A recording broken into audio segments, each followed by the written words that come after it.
Once again, a big hi to all our viewers on channel ARK28. Warm welcome. I'm delighted to say once again I'm joined by my good friend and the editor of Cricket World magazine, John Pennington. JP, how are you doing today? Very well, Aaron. How are you? Yeah, doing very well. Just enjoying the sunshine. How's it where you are? Is it good? Is it nice? Yeah, but it's nice and hot here. I've had a haircut to get to cool off a bit, so yeah, all good.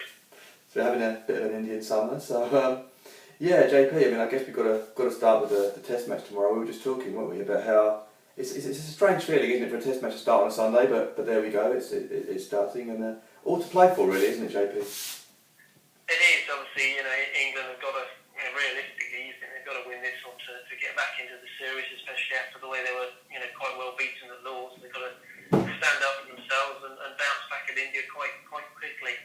Particularly, obviously, they've named pretty much the same squad. That player out, Joss Butler in will be the only change to the team. They may rotate some of the fast bowlers, but yeah, all to play for, as you say. And I've been reading a few tweets of how India are looking at making some changes as well. So we might see a few changes in personnel, and it's up to obviously the team that gels best over the next few days, which will come out on top. But yeah, unusual. I think it's the first in England to have a Test match starting on Sunday, so we'll have to get used to that maybe. But that's the way of the world, isn't it? Test matches start on. It doesn't seem to matter anymore what day they start. They start whenever they need to start. Oh, absolutely. I mean, there's cricket going all around the world at any time, so I guess it's just a case of acclimatising. You're right, I mean, I did see some tweets as well. I think there's talk of Rohit Sharma coming in tomorrow, isn't there, for short binny, so that'll be interesting to see if India go down that route. Yeah, I mean, obviously a superb player, had a brilliant start to his Test career back in India. It'll be very interesting to see how he goes away from India. The pitch obviously won't be as green as it was at Lords, but no doubt a different test of his skills, so it'll be very interesting to see how he goes. And JP as well, I mean, I know Alistair Cook, obviously, he's done all he can do, hasn't he? I mean, he's fronted up, he's answered the questions, he said he's not going anywhere. I was reading today, he's been really focused in the nets. I mean, it's a huge match for him though, isn't it, really? Sorry, Alistair Cook? Yeah, I was saying it's a big match for Cook, isn't it, this game coming up? A little bit yeah, I suspect he would be quite just wanting to get underway now, to get out there and do what he does, because the more people talk, the more he's required to go in front of the press. He's not really he can't really win there, but he can get back on the pitch, get some runs, and then that's what he needs to do. Yeah, I agree. I mean, I think even Kevin Peterson wrote a column today saying that he thinks Cook should resign, and I think after a while, as you say, I mean, I think from Cook's point of view now, it's just a question of getting out on the pitch and scoring runs. I mean, that's probably what he wants to be doing. And I think, to be honest, I mean, I know people criticise him for saying it. He didn't look in too much trouble, I didn't feel, until he got out in the last test. So he'll probably just be wanting to build on that and just probably making sure he doesn't nick off and stuff like that. But he seems to have been working pretty hard in the nets. They said today he's been out there from very, very early on. So I'm very fascinated to see how he kind of gets on. Graham Swan said that he's one of the most resilient characters that he's seen, and he has to be fair, to have been through what he's been through. So it will be interesting to see how he fronts up. Yeah, this is the same Graham Swan that said he would definitely score a century at Lords. So, yeah, that's true too. So yeah, JP. So obviously there's a fair amount going on in the world of sport as well, and obviously we are really grateful to you guys that are viewing. We've had some interesting questions, haven't we, JP? And we had Alex78, who's on the Tennis Warehouse forum. A big thank you, Alex. He had a question for you on rugby, didn't he, JP? Yeah, what was the question? Yeah, so the question was... Let me just get that's the wrong one.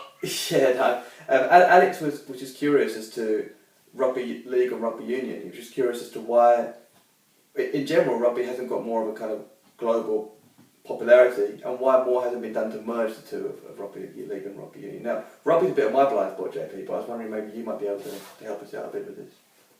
Yeah, I mean, rugby union, rugby league, I don't know how much Alex sort of knows about rugby, but they're actually quite different games. I mean, the rugby league, for example, 13 players on the pitch, you've got five tackles, I suppose like sort of 5 downs in American football, and then you've got to hand the ball over, you've got to kick it. Rugby union, you've got 15 players on the pitch, and you keep the ball until you decide to do what you like to do. So the games are actually quite different, and there was a split well over 100 years ago when rugby league and rugby union went their separate ways. and it sort of distilled down to, in more modern time, rugby league as a professional game, rugby union as an amateur game, which is quite interesting because you see on the captions, player so-and-so, occupation, bank clerk or whatever, which is quite interesting. Now that's all changed because rugby union is now a professional game. Sure. You do occasionally see odd sort of games where, say, Wigan might play Saracens or something, and they'll play rugby league for one half and they play rugby union for one half. But it's very much of an exhibition, and even the players who have crossed over from rugby league to rugby union, some of them have done very well and vice versa, but there's an equal number who just haven't been able to make the switch effectively enough and have gone back. And I think that's the biggest illustration of that, is how different the games are. So any sort of talk of them merging, it's just not going to happen. It's almost as disparate as something like cricket and baseball, or your American football and rugby. They are yes, they're under the same umbrella as rugby, but the two disciplines are very, very different. And in terms of a global appeal, I suppose that's partly why rugby doesn't have as big a global appeal, because there's two different codes which are sort of competing with one another. They both have World Cups, they both have international fixtures, they both have different domestic setups. And I think what might be quite interesting to see is, because rugby sevens is now something you're going to see in the Commonwealth Games, I think that's starting today, but it's also going to be an Olympic sport, and that means that there is funding available. So you're going to see countries like Russia, possibly China, begin to put money into rugby and rugby sevens. For example, teams like Kenya do quite well in rugby sevens. They don't do so well in 15 that game. Sure. So I think you're going to begin to see a little bit more of a global appeal for rugby because of the funding available for rugby sevens, which is a sort of cut-down version of the 15-man game, just to make it a little bit more confusing. So I hope that's gone part way towards answering the question. I haven't sort of got confused things even further. No, that helps a lot, JP. I think, as you say, for people like myself who rugby, and I hope that helps you, Alex, as well. I mean, it's a bit of a blind spot for me, but as you say, that's a very good comparison, because the cricket fans like us, or people who've been in that, we know obviously cricket, baseball. People who might not follow it, they'll see that and they'll think, oh, okay, those two sports are similar. Yes, there are very basic intricacies that are the same, but there's such vast amount of differences. So what you're essentially saying is they are two different sports with some similarities, and that's what we have to really focus on, and they're not going to merge in essence. Yeah, exactly. They're different codes of the same sport, and it's quite a loose, it's almost terming as the same sport. It's quite a loose definition. They are very, very different, completely different, and they attract different fans and a different sort of audience. So that's how it is. Brilliant. No, so that's great. We also had a question from Fishface on Twitter as well. And the real name? Say that again? Is that their real name or an alias? I think his real name's Michael Leakin. So, Michael, if you're watching, Michael wanted to know, and I know, JP, you're quite clued up in your Formula One. He wanted to know, now that Ricciardo's doing so well, how, against Vettel, how well do you rate Vettel now? It's a really interesting question. It's one I could probably sort of write a huge long piece on. I think you have to sort of question just how good Sebastian Vettel is. Obviously, he's a four-time world champion. He's no mug who just happens to be in a very good car. But for me, he's undoubtedly a driver who will get the very best out of the best equipment. But if it isn't quite there, and obviously this year Mercedes by far and away the best in the field, the Red Bull isn't quite behaving in the best way, or the way that Vettel might be used to driving it. And Ricciardo seems to me to be better able to adapt to a car that maybe isn't handling brilliantly, and he's adapted perhaps quicker to the way the new regulations have come in, the way that the tyres have been behaving. So in that way, maybe he's a bit more of a street fighter. It's a term that's used quite a lot in Formula One. He's a bit more of a raw racer, if you like. I mean, I've always been quite sceptical of Vettel's ability to, for example, charge through a field like a Hamilton or a Button has been able to do over the years. Once he's out front, if he's on pole, you can almost write it off. He's a very good front runner, Vettel. But I would think that you've got to question whether he is as good as some people have made him out to be. I mean, he's a four-time world champion. He's not an idiot, but he did benefit from having the best car, the best engineers at that time. And who knows?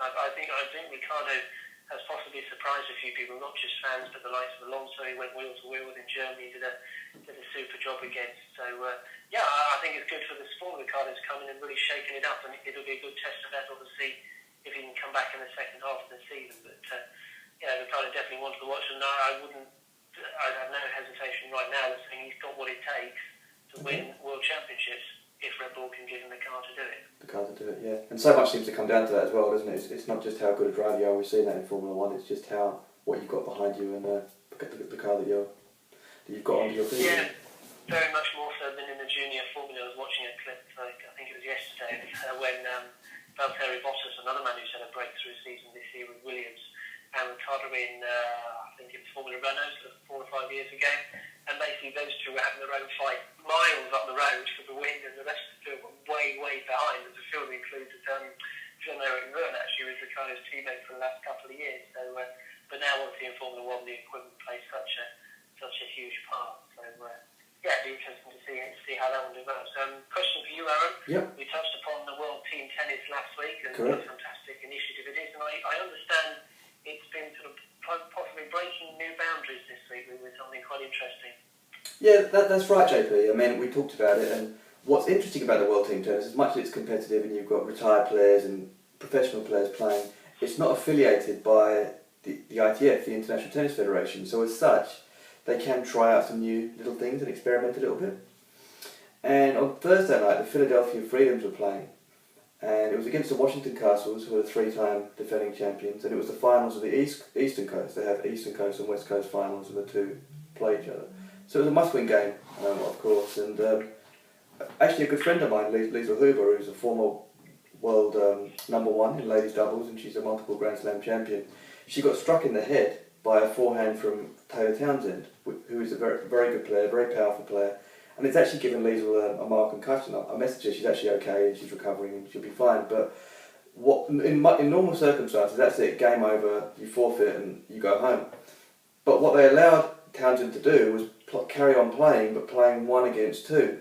Hingis was on the other side, of course, one of the best doubles players ever, and obviously Townsend wasn't allowed to return Huber's serves, and she had to forfeit Huber's game, so essentially she was going to hide into nothing. But I just thought it was nice, because sometimes critical of sport, you might not want to see that in a Grand Slam final, but it's quite nice to see a bit of innovation being used, and a little bit of improvisation really. It gave the fans something to enjoy, and it was just a bit different, so I thought, credit to the WTT for showing some innovation there. Yeah, I entirely agree, Aaron. I mean, you're right, the sport's still a bit of a hiding to nothing, but at least the game was played through to a conclusion, and fans got their money's worth, so to speak. But that's all good to see. I was sort of not on anywhere near the same level, but I have played sort of badminton 1 against 2, but I was sort of allowed to take both serves. It wasn't particularly competitive, but good to see. Good to see that sort of innovation. We like innovation in sport, new ideas, and working out what works best both for players, but also for the fans, because that's what's important as well.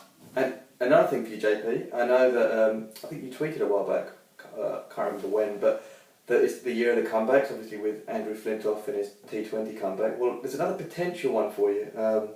There's just some rumours I'm reading, but there is talk that Andy Roddick, given how well he's played in the World Team Tennis, is strongly considering a comeback just for the US Open in doubles with Marty Fish. So that would be quite an interesting thing. I mean, I've said for a while that doubles doesn't quite get the attention of singles for various reasons, but 31 in doubles is nowhere near 31 in singles in terms of you're covering half the court, and some guys go on till late 30s, early 40s. I think it would really boost the doubles game if Roddick did come back and play that US Open. Obviously, they're probably not going to win it. They might lose first round if they get the top seeds, but it could really help. It'd be a good draw card. You do see a lot of this with sports people and also musicians as well, which is where I can perhaps relate to in a small sense. They retire and then they're like, I've got nothing else to fill the void now. How do you get that natural high? So, well, maybe I'll go back and do it again. You see the Flintoff who talked about Andy Roddick. I think Martina Navratilova still playing, hasn't she? She turned Correct, yeah. doubles still. Yeah, she watched it recently. She went past 50 in the Grand Slam. Yeah. So you do see quite a lot of people coming back, and then when body allows, then they say, well, actually, why not? Let's give it a go. If it's 2020 cricket, if it's doubles tennis, or things like that. So no, all credit to good luck to him. As you say, he's not that old. No. So why not? As my dad would always say, you're long time retired. Absolutely. Make the most of it while you can still play. Well, JP, I'm sure that great support from the crowd as well, which would be fantastic. JP, thanks so much for your time again. Guys, don't forget, follow JP on JS Pennington, and follow me on Aaron K28. and we'll see you next time. Cheers, guys.